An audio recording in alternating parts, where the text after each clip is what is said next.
Good day, sir. These are the things that I have learned from the chapter 2 of the lessons. From the chapter 2, I learned how to integrate logarithmic functions, exponential functions, inverse trigonometric functions, and how to integrate by parts. So first, we have integration of logarithmic functions. We have this formula. This is the only formula from the module na applicable for logarithmic functions. I have example here that I will show how did I get the answers here in the yellow text. So first, we have here y plus 3 over y minus 1 dy. So, ang unang gagawin natin ay i-simplify. Para ma-simplify we will use division. Divide y plus 3 to y minus 1. So, y plus 3 divided by y minus 1, may 1 tayo sa taas. Then, 1 times y minus 1 is y minus 1. Dapat, so diba, y minus 1. So, i-add natin yung 3 plus 1, then negative dapat yung sa baba. Yung negative, bali negative y plus 1 dapat yan. So, 3 plus 1 is equal to 4. Ang remainder is 4. Pag may remainder, ang denominator niya is is yung kung saan dinidivide, which is here in our case, y minus 1. So, y plus 3 divided by y minus 1 is equal to 1 plus 4 over y minus 1. So, ilalagay lang natin yan. So, i-distribute ang integral sign. So, yung dy ay understood na may kasamang 1 na integer. So, sa second term, 4 over y minus 1. So, ilalabas ulit natin yung constant, which is yung 4. So, may formula for the first term. Copy the variable na kasama ng d plus 4. May formula for the second term. Yung ln, the integral of ln u is equal to the integral of 1 over u is equal to ln u plus c. So, the integral of of 1 over y minus 1 is ln y minus 1 plus c. So, the final answer is y plus 4 ln y minus 1 plus c. So, that's how I come up or get the answer or the antiderivative of the following functions. So, next, we have integration of exponential functions.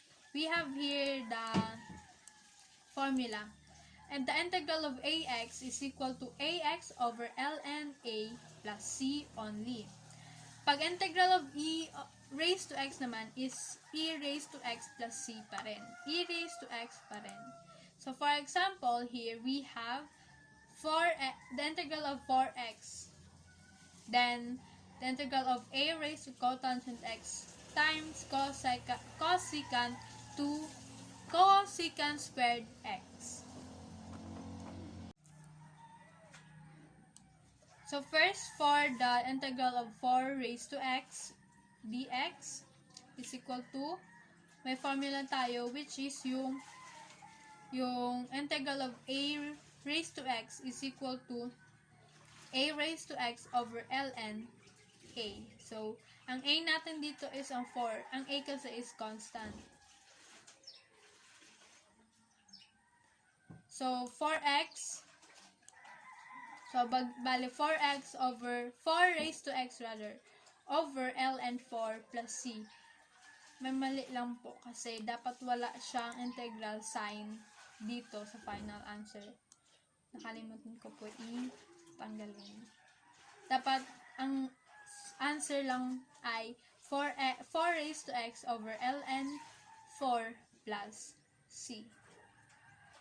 So, next we have the integral of a raised to cotangent x cosecant squared x dx. So, gagamitin natin ang U substitution or the algebraic substitution.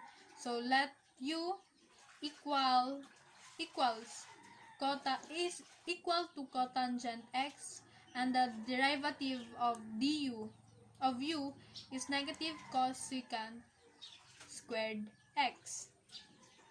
So, to find the value of x, divide both sides by negative cosecant squared x, which will give us negative du over cosecant squared x. So, papalitan natin yung cotangent, yung power na cotangent ng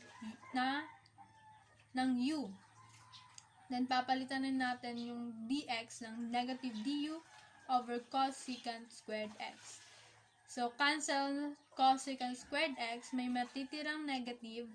So, ilalabas rin natin ang negative.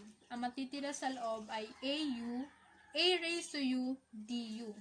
So, gagamitin ulit natin yung formula.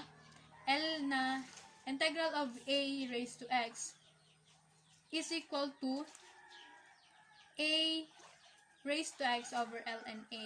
So, here ang final answer is negative. So, papalitan natin ng cotangent x ang u ulit. So, ang final answer is negative a raised to cotangent x over ln a plus c. So, that's how I get the antiderivative of the following functions. Next, we have integration of inverse trigonometric functions. We have here the formulas for the integration of inverse trigonometric functions. These are the formulas. To understand or para malaman kung paano gamitin ng iba sa kanila, I have here examples. I will show how did I come up or how did I get the following antiderivative of the following functions. So, meron tayo dito integral of 1 over square root of 16 minus x squared. Yung 16 ay gagawin natin yung find the square root of 16, tapos yung square root ng 16 is squared. Yeah. Square root of 16 is 4. Tapos ang 4 ay squared natin para i-follow ang certain formula. So, meron tayo sa formula na 1 over the integral of 1 over square root of a squared minus x squared is equal to arc sine x plus x over a plus c. So, ang a natin dito is ang 4. Ang x is also ang x. So, we have the final answer of arc sine x over 4 plus c. So, that's our final answer. So, here, next example, we have the integral of 2y over square root of 1 minus 4y raised to 4. So, ilalabas natin ulit yung constant, which is yung 2. So, bali, 2 times the integral of y over square root of 1 minus 4y raised to 4. So, we will use, again, the algebraic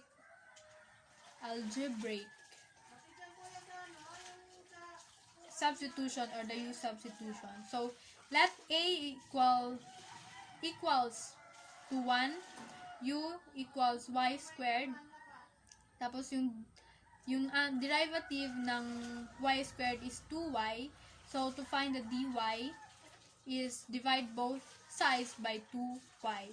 So, magiging dy equals du over 2y. So, ipapalitan lang natin yung 1 ng a, yung y squared ng u. So, matitirang power natin ng u is 2 kasi y squared yung u na natin.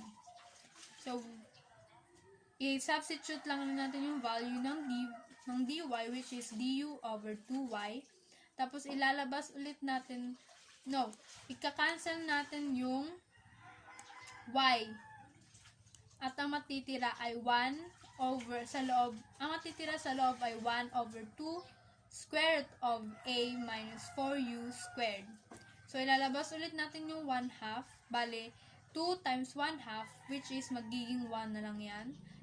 So, ang next natin is integral of 1 over square root of a minus 4u squared du. So, i-cancel natin yung, or ifa-factor natin yung 4. So, 4 bali magiging square root of 4 times a over 4 minus u squared. So, ang square root ng 4, lalabas natin kasi yung 4 is 2. So, may 1/2 ulit tayo, tapos may square root of a over 4 minus u squared sa denominator. So, magiging, follow natin ulit yung formula for arc sine. So, ang a natin dito is yung a over 4, pero yung square natin siya, square root. Tapos, ang x natin ay ang u, tapos mawawala yung squared, yung power na 2, plus the constant of integration. So, i-distribute dapat natin kasi yan. Sa next is, distribute dapat natin yung radical sign sa a at over 2. So, magiging square root of a over square root of 4 pala, 4. So, square root of 4 is 2. So, magiging 1/2 times arc sine u over square root of u over 2 plus c. So, i-divide lang natin yung, i-substitute na natin yung value ng u, which is y squared. Tapos, i-substitute na natin yung value ng a, which is ang 1. Square root ng 1 or ng a, ng 1, tama, 1 is 1. So, ang sagot natin, ang next natin ay 1/2 times arc sine y squared over 1 over 2. So, i-divide natin yung y squared over 1/2. So, may tayo na 2y squared. So, 1/2 times arc sine 2y squared. So, ang final answer natin is arc sine 2y squared over 2 plus c. So, that's how we integrate inverse trigonometric functions. So, next, we have integration by parts. We have a formula here. The integral of u dv is equal to uv minus the integral of v du. To fully understand that, I have here examples, and I will show how did I get the following antiderivative for the following functions. So first, we have the integral of x e raised to x dx. Let u equal, so ang u natin dito is yung first, yung x. Tapos ang derivative ng u is 1. So may 1 dx. So hindi na natin ipapakita yung 1. So dx na lang. So ang dv natin, so may formula tayo dyan. Ang dv is yung pangalawa, which is e raised to x. E raised to x dx. May dx kasi yung dv is derivative of v. So, para makuha ang v, we will integrate the e raised to x dx.